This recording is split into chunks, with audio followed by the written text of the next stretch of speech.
What's up, everybody? I am BK, bkbangers.com. Welcome to another video.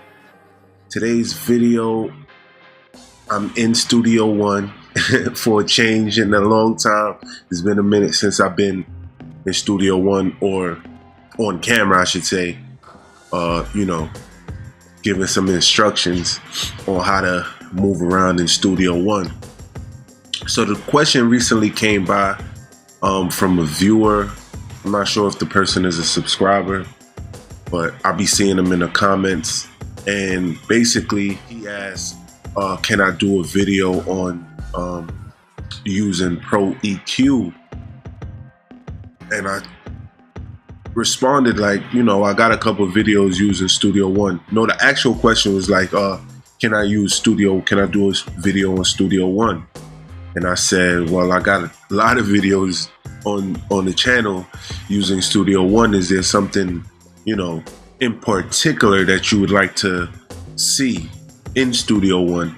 And they said that they would like to see the use of Pro EQ and how to cut out frequencies and all that good stuff. So I'm gonna tackle that here today. Just as a disclaimer, when it comes to EQing, there's no actual right or wrong way. There's rules and rules of thumb. It's all opinionated. I mean, there's technical jargon and stuff like that. I won't really get into the technical stuff, but for the most part, the number one tool is your ear, right? And the number two rule is to use quality. The number two rule is to use quality sounds, right? If you have quality sounds, then you don't have to do too much EQing. Once you get into EQing and cutting out this, boosting this, it takes away from the creativity. If you're a mixing engineer, then that's fun for you. I'm a engineer by certification, but by all means, I don't find it very fun when it comes to long hold out processes of EQing and mixing. I mean, it's part of the field that I'm in, but that part of it is boring to me. That's why I don't really do videos on it as much, because it's boring. Like, I don't think you guys really want to sit here and me tell you about the frequency curves and the dip and the ratio and all that. But because it was requested, I'm going to try to fulfill that today. So I have a track loaded up here. I did some leveling, so there's no clipping. And again, that's where it really starts, with quality sounds and getting the proper levels. Once you have the levels accurate, everything else is just, is just additive to what you're actually doing within the process, right? So I'm gonna play this for you.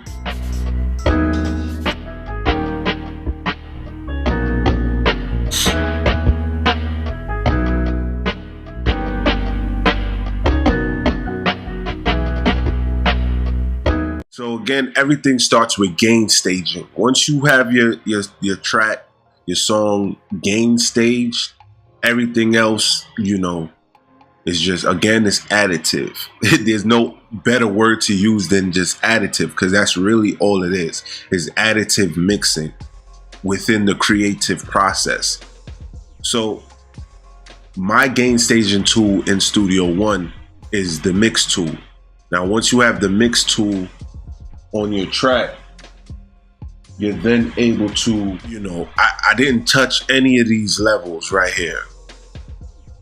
I added the VCA after the fact because I wanted to get the main output at 6 dB or below, right? Not above 6 dB. So that's something that you could keep in mind. Once you have your main output level at 6 dB, you should be good.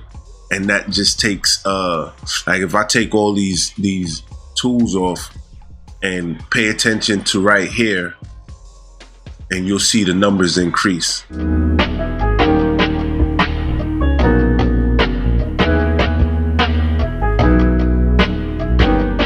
See, it's actually in the red. It's distorting, but once I put the mix tool on, so it just starts with gain station and a process of elimination.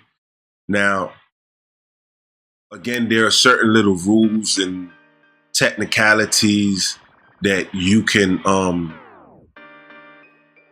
start with, such as we know that we don't want any, and it also depends on your the genre of music that you're producing, because it can be bass heavy in certain genres, such as hip hop, right?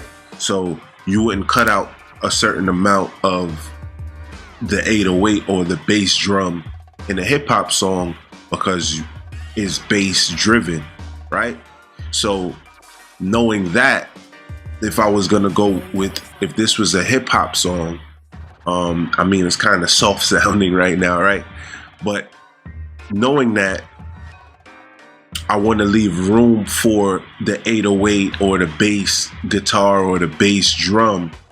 Anything else that's not bass heavy driven, I will eliminate that sound or that frequency. So it's really a process of elimination.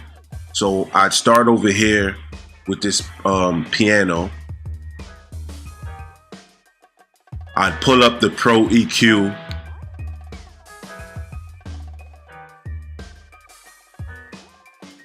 And I put it on the, I like to put it on the FFT curve so I can actually see the curves. Now you can see here, there's really not that much in the 50 hertz, but I'd still cut it out. So I do a steep cut at 48 dB. So you don't want to cut that much out. You still want it to have somewhat of a presence in the track, so you don't cut all of that out, right? So I'd move on to the next track, which is another piano. And you can see right away that this has more in the bottom end. So this right here in this area, it will, it's problematic because that's the area where the bass drum and the 808 or the bass guitar, it lives at. So automatically I would know to cut this out.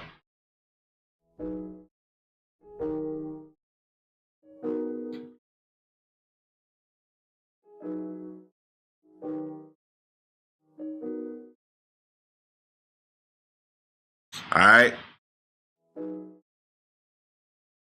Moving on to another piano sound. Now this piano is more of the low octave. This was played on like the 0 octave. So I kind of want this sound to be there at that low end. So I'm not going to cut that much out of it.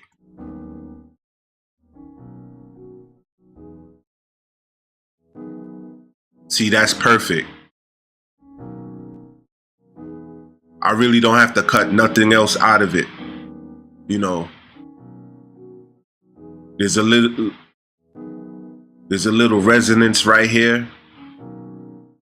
All right, so what I just did just now is that I cut out some of the high end frequencies, which was a little bit of distortion that I purposely put on the track, right? I created this in the MPC, and I added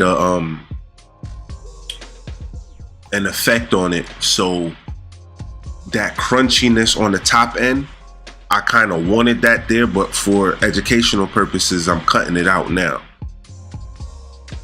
All right, so now that's all said and done. The next one I'll move on to is the guitar.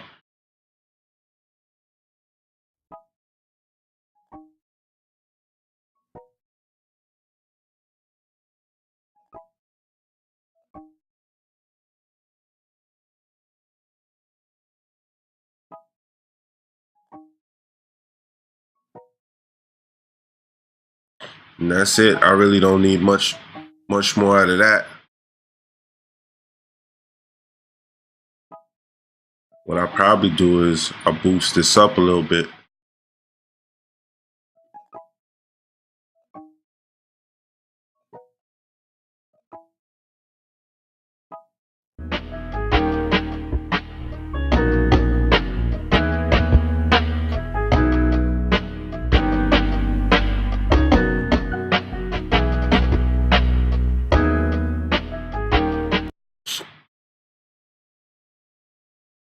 All right, so the next thing I do is now I'd go into the hi-hat.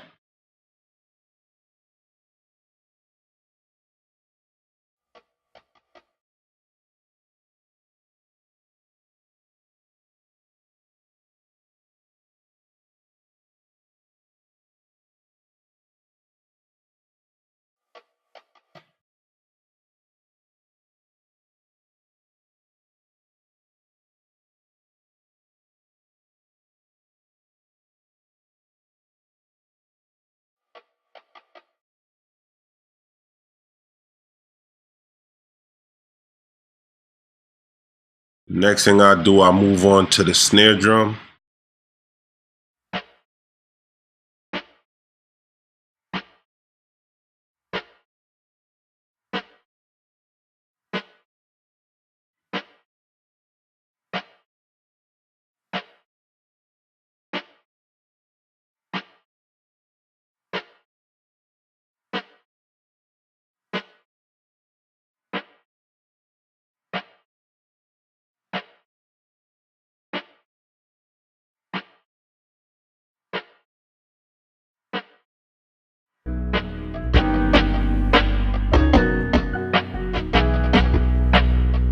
What you want to do is you want to actually listen to what you're cutting or you're boosting with more than just that actual sound. Like, don't just solo the sound and cut or boost. Everything will sound good and clear while it's solo.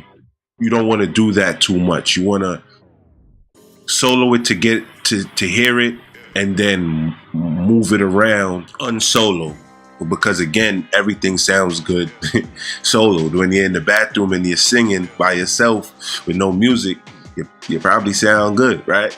You know, throw a beat on though.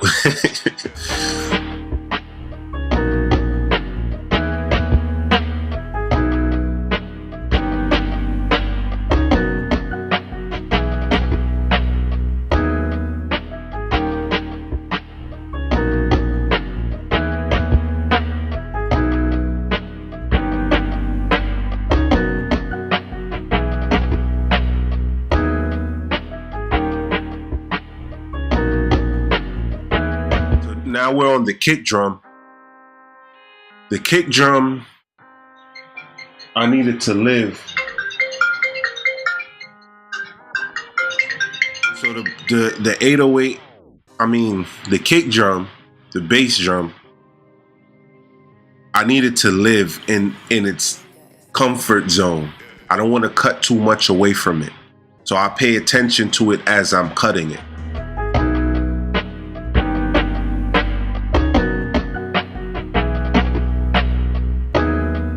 See, that's too much. It sounds flat.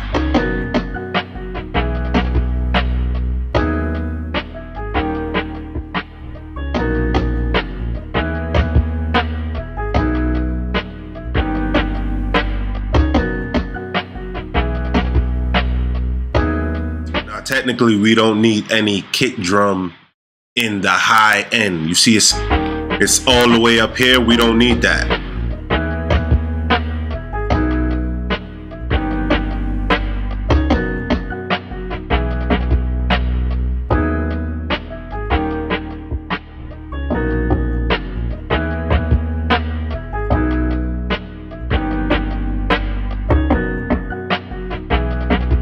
It is, man. That's cutting and boosting using the Pro EQ in Studio One.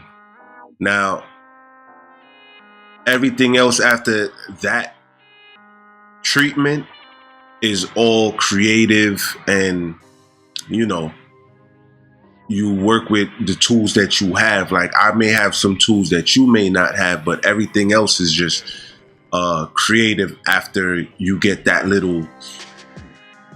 You get the rough, you trim the edges, right? So with Pro EQ, again, it's all,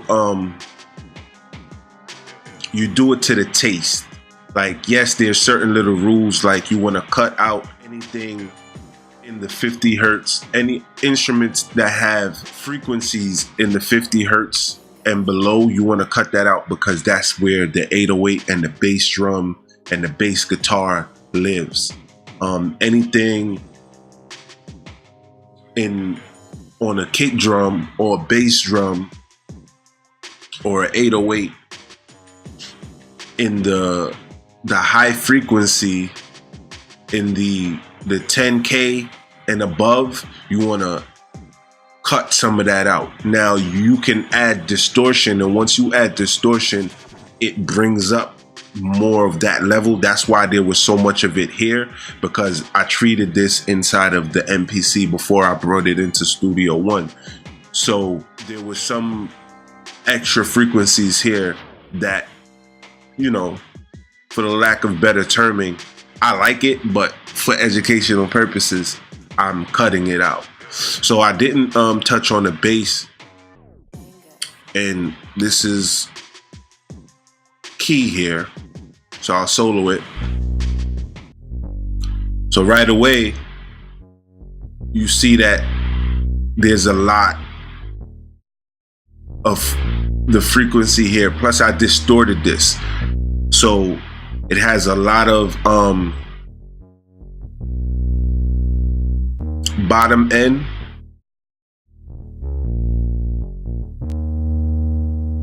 There's no high frequencies, but I'm still gonna cut it out.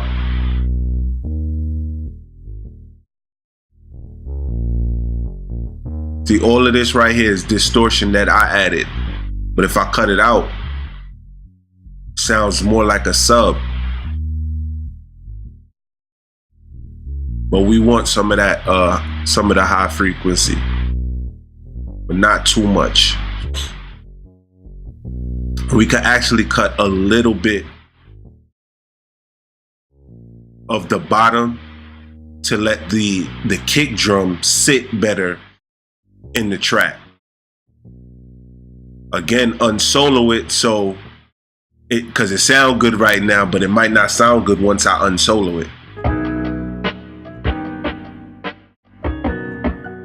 It kind of disappeared.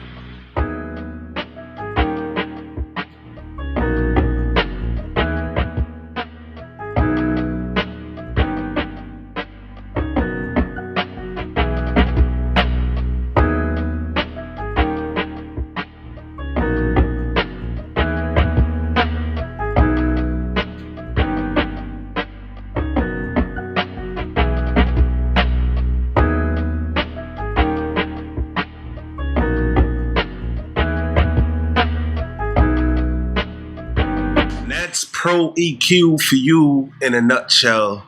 I don't remember your name. I think it's Tony.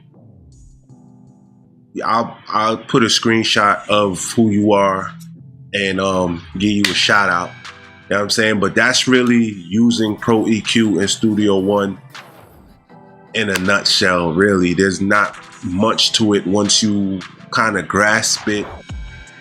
Again, I don't really do these kind of instructional videos because to me, I think it's boring a little bit.